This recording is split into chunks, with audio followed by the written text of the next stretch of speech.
Generations of Israelites lived under the brutal physical reality of Egyptian slavery.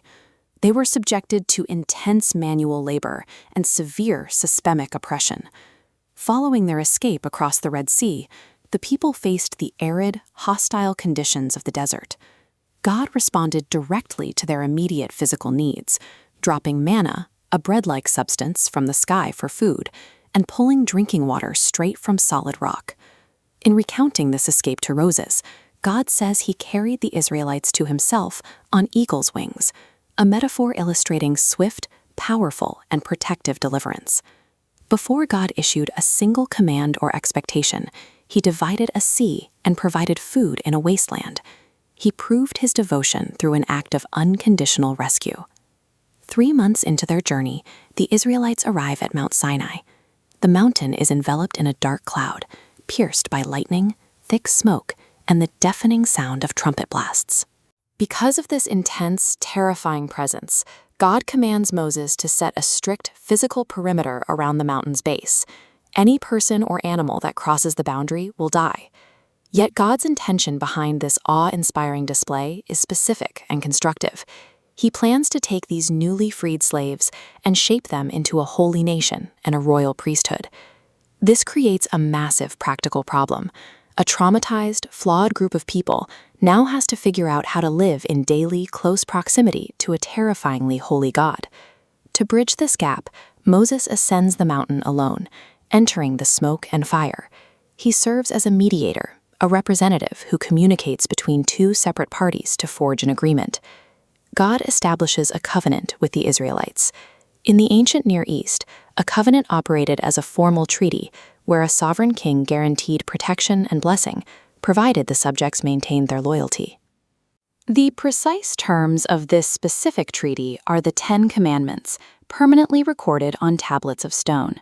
These laws provide the exact blueprint the Israelites need to transition from subservient captives to a distinct, set-apart people. God delivered these terms as a king, providing a manual for his people's survival and flourishing. This diagram illustrates the structural logic of the 10 Commandments, dividing neatly into 2 relational spheres. The first tablet dictates the relationship with God. It mandates exclusive worship of him, honors his name, and requires keeping the Sabbath day holy. The second tablet governs interactions with others. It requires honoring parents, telling the truth, respecting life, and explicitly rejecting jealousy. By prohibiting theft and cruelty, these laws provide the practical framework necessary for a community to maintain peace and justice. True holiness requires both spheres to function together. Maintaining a bond with God demands treating neighbors with respect and dignity. The Orthodox Church views these ancient laws through a specific lens. They serve as spiritual medicine for the human soul. Sin operates as a profound sickness. It distorts human desires and fractures our relationship with God. The commandments act as a preventative treatment.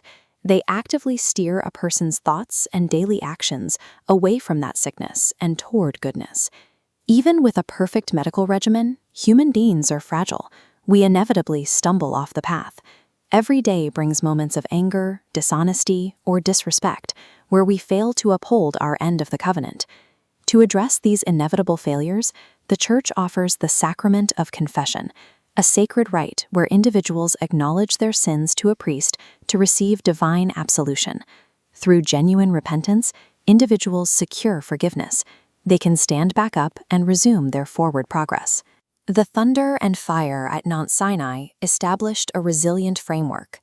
God provided a structure designed to continually catch his people when they fall and guide them safely back to him.